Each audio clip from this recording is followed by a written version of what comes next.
Jesús en el Pentateuco, capítulo 9, del libro Jesús, el hombre que desafió al mundo y confronta tu vida. La Biblia tiene que ser interpretada de manera cristocéntrica. No hay otra forma como el cristiano puede interpretarla. El tema general de la Biblia es la persona de Cristo.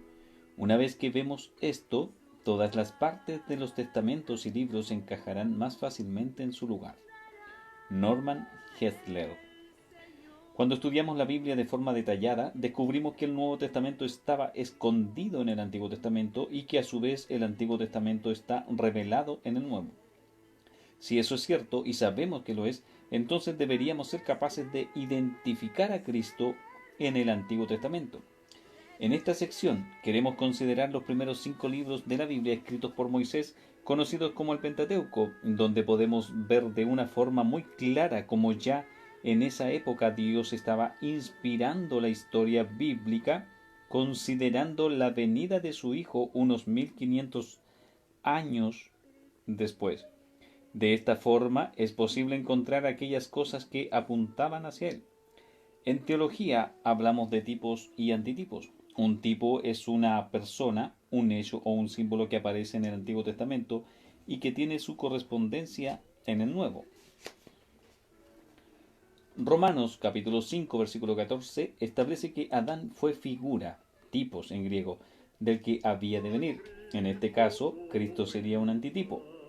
El tipo tiene que corresponder a una realidad histórica y no a una ficción, y debe poseer algún valor predictivo porque sólo era sombra de lo que ha de venir, como leemos en Colosenses capítulo 2 versículo 17 y en Hebreos capítulo 10 versículo 1.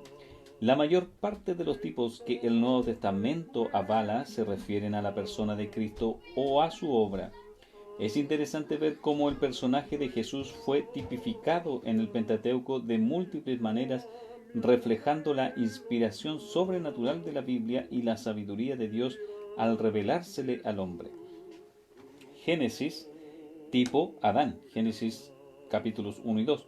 Antitipo Cristo, Romanos capítulos 5 versículos 14 y 1 Corintios capítulo 15 versículo 45.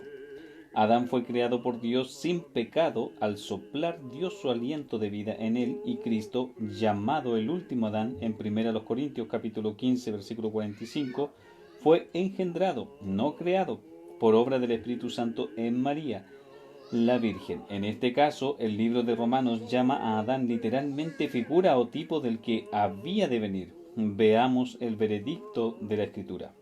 Romanos capítulo 5 versículo 14.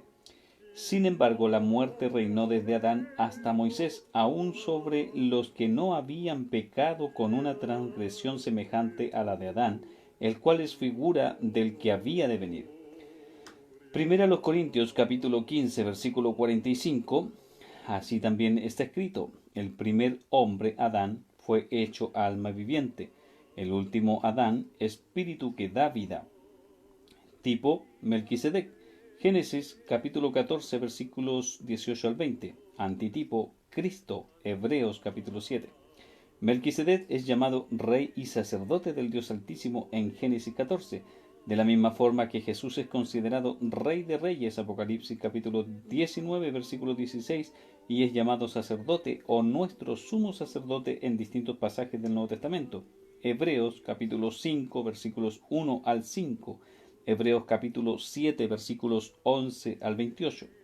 Pero aún más, Melquisedec es llamado rey de Salem, que generalmente se le identifica como el antiguo sitio de Jerusalén, la ciudad de Salem, la Urusalem o Salimu, de las inscripciones coneiformes y egipcias. Cristo no solo es identificado como rey, sino que cuando regrese, regresará a reinar en Jerusalén. La similitud se ve aún en el lugar del reinado de ambos personajes. Hebreos capítulo 7 versículo 2 identifica a Melquisedec como rey de justicia y como rey de paz. Ambos títulos podrían identificar perfectamente a Cristo, quien de hecho es llamado príncipe de paz en Isaías capítulo 9 versículo 6. El sacerdocio de Cristo es comparado con el de Melquisedec, como podemos ver en Hebreos capítulo 7. de lo cual hablamos en el capítulo 6 de este libro. Descripción del tipo y antitipo. Rey. Melquisedec era rey de Salem, Génesis capítulo 14, versículo 18, y Hebreos capítulo 7, versículo 1. Cristo, de Jerusalén, Apocalipsis capítulo 19, versículo 6. Sacerdote. Melquisedec era sacerdote del Dios Altísimo. Génesis capítulo 14, versículo 18, Hebreos capítulo 7, versículo 1. Cristo, el sumo sacerdote constituido por Dios, Hebreos capítulo 5, versículo 5. El sacerdocio de ambos no tuvo ni principio ni fin. Melquisedec en Hebreos capítulo 7, versículo 3, y Cristo en Hebreos capítulo 7, versículos 11 al 28, Salmos 110, verso 4. Sin genealogía que identifique principio ni fin de vida. Melquisedec en Hebreos capítulo 7, versículo 3, Cristo dice que es eterno en Apocalipsis capítulo 1, versículo 18. Ambos reconocidos por su reinado de justicia y de paz. Hebreos capítulo 7, versículo 2, Isaías capítulo 9, versículo 6. Tipo, José, Génesis capítulos 37 al 41. Antitipo, Cristo, en los Evangelios. José fue uno de los 12 hijos de Jacob, quien fuera vendido como esclavo por sus hermanos cuando éstos experimentaron envidia. Génesis capítulo 37. Dios permite la venta de José para luego usarlo en la preservación de los descendientes de los 12 hijos de Jacob, quienes fueron los progenitores de las 12 tribus de Israel. Dios usó a José para preservar un remanente. Génesis capítulo 50, versículos 19 al 20. Pero José les dijo: no temáis, ¿acaso estoy yo en lugar de Dios? Vosotros pensasteis hacer mal, pero Dios lo tornó en bien para que sucediera como vemos hoy y se preservara la vida de mucha gente. Asimismo, Cristo vino a preservar el remanente de Dios, como vemos en el siguiente pasaje. Juan, capítulo 6, versículos 38 y 39. Porque he descendido del cielo no para hacer mi voluntad, sino la voluntad del que me envió. Y esta es la voluntad del que me envió, que de todo lo que Él me ha dado yo no pierda nada, sino que lo resucite en el día final. Descripción del tipo y antitipo. Amados de forma especial por Dios. José lo vemos en Génesis capítulo 37, versículo 3. Cristo en Juan capítulo 17, versículo 4. Ambos odiados por sus hermanos. José en Génesis capítulo 37, versículo 8. Cristo en Isaías capítulo 53, versículo 3. Ambos rechazados como rey por sus hermanos. Génesis capítulo 37, versículo 8. Cristo, Juan capítulo 19, versículos 19 al 21. Ambos vendidos por dinero. José en Génesis capítulo 37, versículo 28. Cristo en Mateo capítulo 26, versículo 15. Ambos condenados pero inocentes. José, Génesis capítulo 39. Cristo, Mateo capítulo 27, versículos 23 y 24. Ambos levantados por Dios de la humillación a la gloria. José en Génesis capítulo 41. Y Cristo en Filipenses capítulo 2, versículos 9 al 11. En el Éxodo, tipo Moisés, antitipo Jesús. El libro de Éxodo nos relata la salida del pueblo judío de Egipto.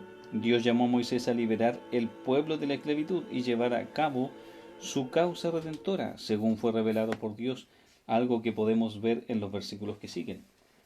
Éxodo capítulo 3, versículos 6 al 8a. Y añadió: yo soy el Dios de tu padre, el Dios de Abraham, el Dios de Isaac y el Dios de Jacob. Entonces Moisés cubrió su rostro porque tenía temor de mirar a Dios.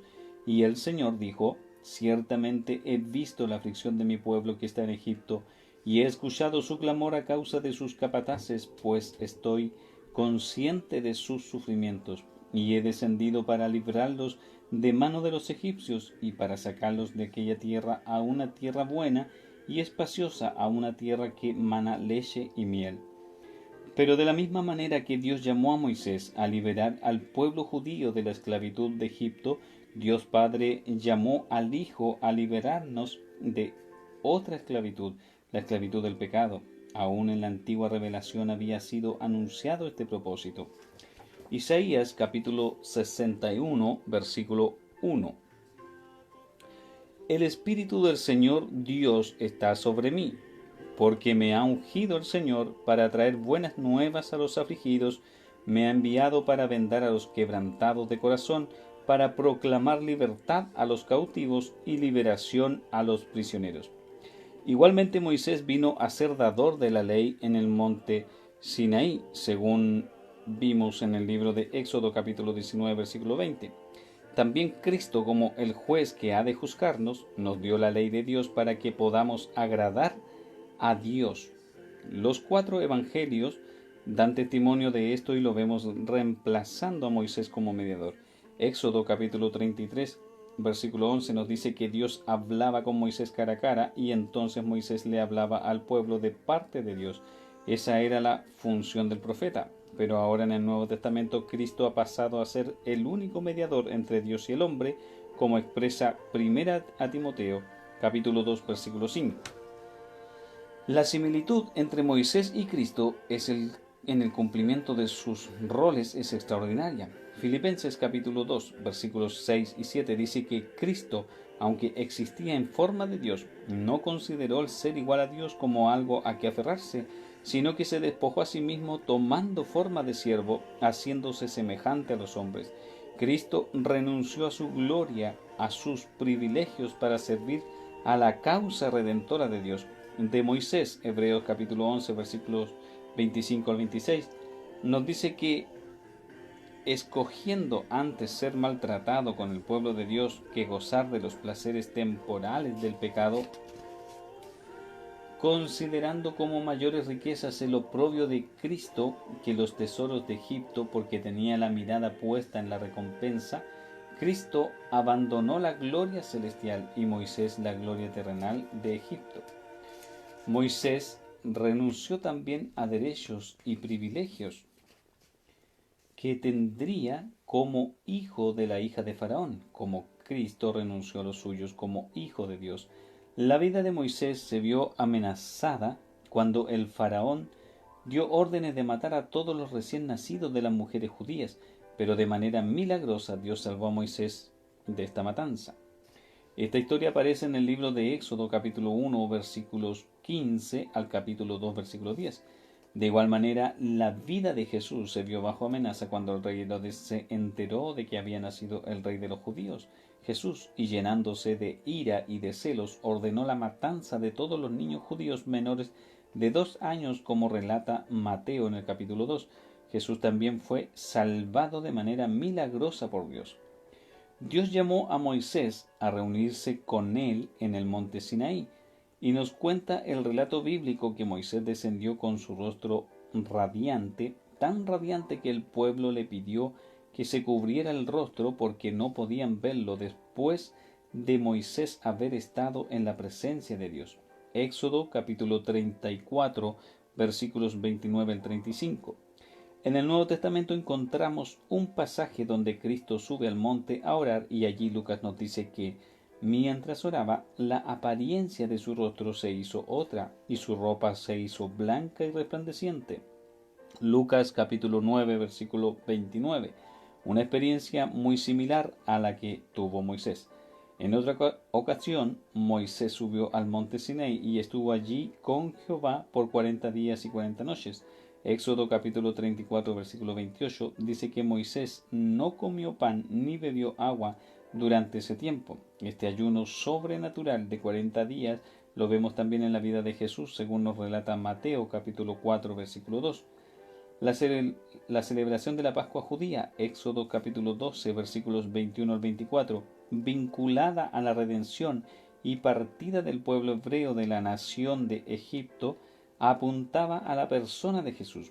La noche en que se celebraba la Pascua judía, Jesús se apartó con sus discípulos para celebrar la última cena. Mateo capítulo 26 versículos 17 al 30, Lucas capítulo 22 versículos 7 al 23, y le dio una nueva dimensión a lo que había sido la Pascua judía hasta ese momento. Él, Jesús, se convirtió en nuestra Pascua, tal como revela Pablo en 1 Corintios capítulo 5, versículo 7.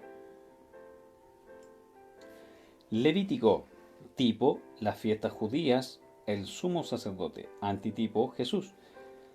El libro de Levítico es el libro de la santidad, el libro en el que Dios expresa su deseo de que el pueblo sea santo porque Él es santo. Este libro describe las funciones del sacerdote, las diferentes formas de purificación del pueblo y las distintas fiestas judías que apuntaban todas a la venida de Jesús. El sacerdote y el sumo sacerdote del libro de Levítico, capítulos 8 al 9, son dejados atrás en el Nuevo Testamento, y Cristo es constituido nuestro sumo sacerdote. Hebreos capítulo 7, versículos 11 al 28. Además, cada una de las fiestas judías tenía una implicación cristológica. La Pascua y la fiesta de los panes sin levadura fueron establecidas en Egipto antes de salir, según leemos en Éxodo capítulo 12. Pero una vez fuera de Egipto es en Levítico capítulo 23 donde encontramos la descripción de estas fiestas y la institución de las demás fiestas judías que apuntan todas hacia la persona de Jesús. La Pascua recordaba su salida de Egipto y la fiesta de los primeros frutos se celebraba para dar gracias a Dios por la cosecha del grano cosechado durante el invierno. La Pascua apuntaba hacia la muerte sustitutiva de Jesús por nosotros y nuestra salvación por medio de su sangre. Y la fiesta de los panes sin levadura nos habla del sacrificio ofrecido por Cristo en la cruz al morir sin nunca haber pecado. La levadura en la palabra es usada como símbolo de pecado. Mateo capítulo 16, versículos 6, versículo 11. Marcos capítulo 8, versículo 15. Por lo tanto, el pan sin levadura era simbólico de la santidad con que viviría y moriría nuestro Señor.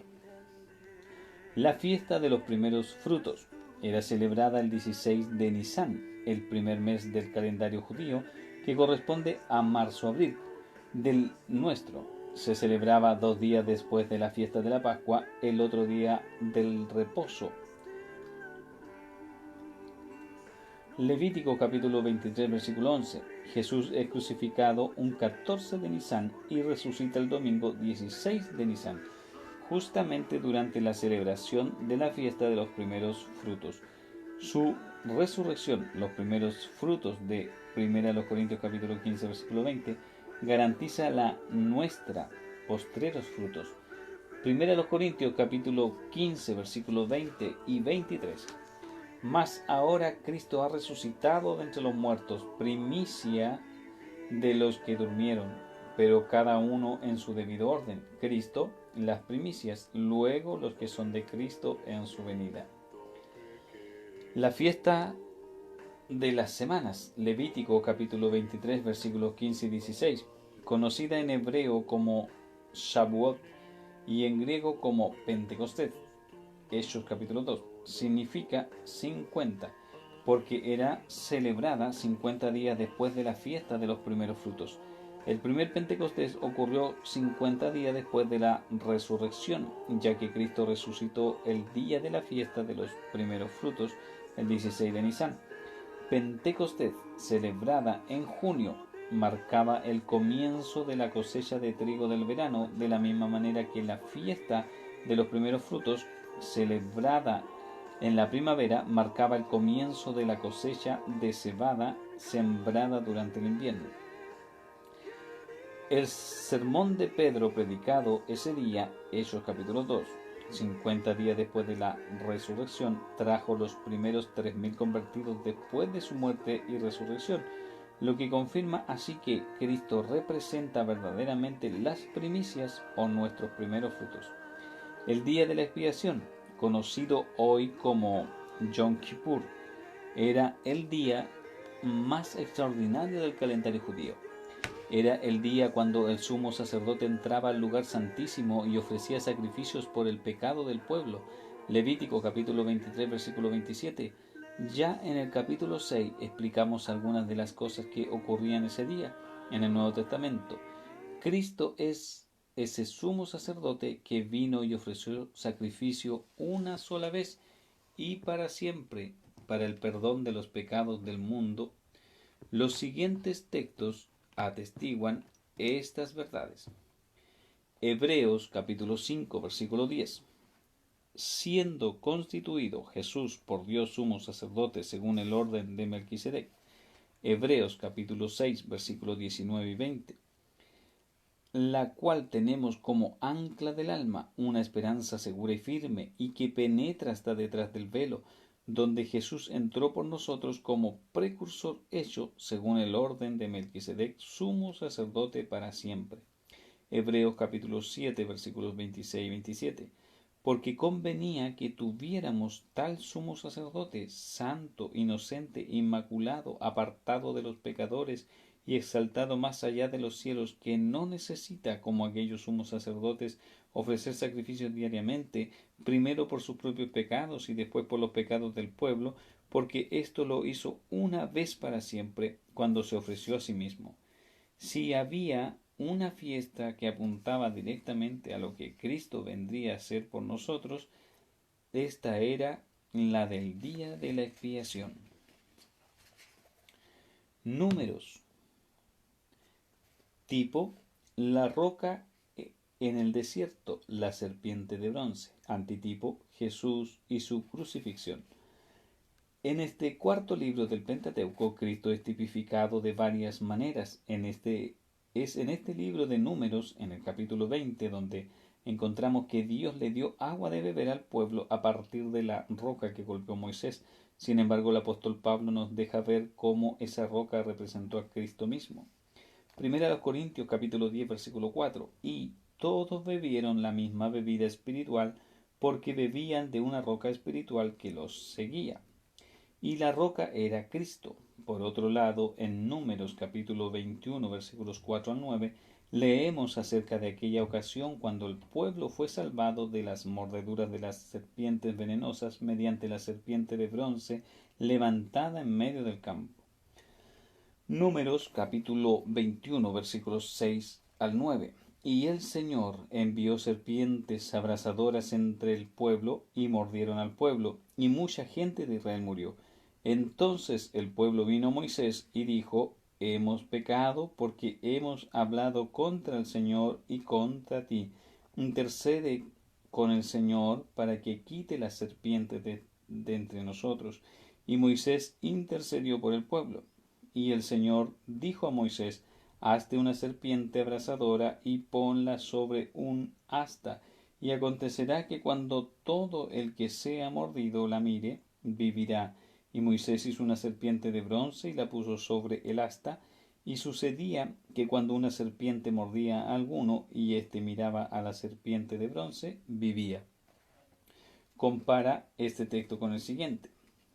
Juan capítulo 3 versículos 14 y 15. Y como Moisés levantó la serpiente en el desierto, así es necesario que sea levantado el Hijo del Hombre, para que todo aquel que cree tenga en él vida eterna. Hoy somos salvos mirando y aceptando a aquel que fue levantado en la cruz. Él vino y nos salvó de la mordida del pecado. A esto apuntaba la serpiente de bronce de que nos habla este libro.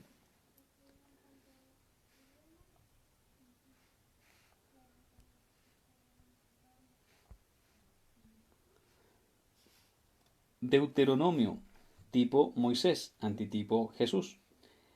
En este último libro del Pentateuco, la referencia más clara a la persona de Jesús la vemos en el siguiente texto. Deuteronomio capítulo 18, versículo 15. Un profeta de en medio de ti, de tus hermanos como yo, te levantará el Señor tu Dios, a él oiréis. A este pasaje hacía Esteban referencia mientras hablaba a la multitud judía el día de su ajusticiamiento, como vemos en Hechos capítulo 7 versículo 37. Este es el mismo Moisés que dijo a los hijos de Israel: Dios os levantará un profeta como yo de entre vuestros hermanos. Como vemos, se hace prácticamente imposible escudriñar la escritura sin encontrar referencias con implicaciones cristológicas. Ciertamente Cristo es la piedra angular sobre la que está construido todo el edificio. tanto del Antiguo como del Nuevo Testamento. Conclusión. La unidad de la Biblia es uno de los argumentos a favor de su credibilidad. La Biblia está compuesta de 66 libros escritos por unos 40 autores diferentes a través de aproximadamente 1500 años, pero no contiene 66 temas, sino uno solo, el pecado del hombre y la redención de Dios mediante la persona de Jesucristo. Cristo, o un tema cristológico, puede ser encontrado en cada uno de los libros de la Biblia, y es por eso que sin temor a equivocarnos podemos decir que toda la Biblia es acerca de la persona de Jesús. Él mismo dio testimonio de esto en 5 ocasiones diferentes.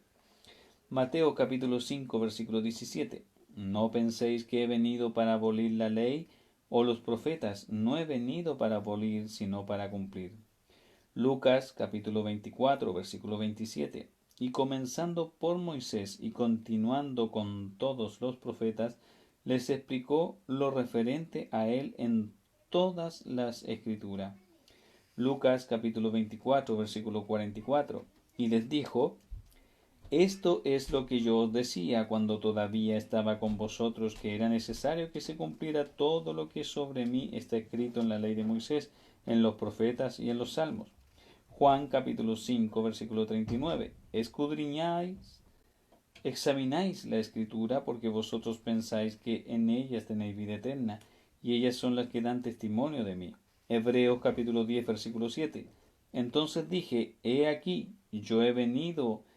En el rollo del libro está escrito de mí, para hacer, oh Dios, tu voluntad. El Pentateuco, que acabamos de revisar, es una de las secciones de la Biblia donde Cristo puede ser visto con más claridad. Preguntas. ¿Qué es un tipo y un antitipo? ¿Cuál es la importancia de encontrar los tipos del Antiguo Testamento? La comunión o Santa Cena, instituida por Cristo, ¿vino a reemplazar o a tomar el lugar de cuál de las celebraciones judías? ¿Cuál de las fiestas judías es la que mejor tipifica el trabajo de Cristo en la cruz?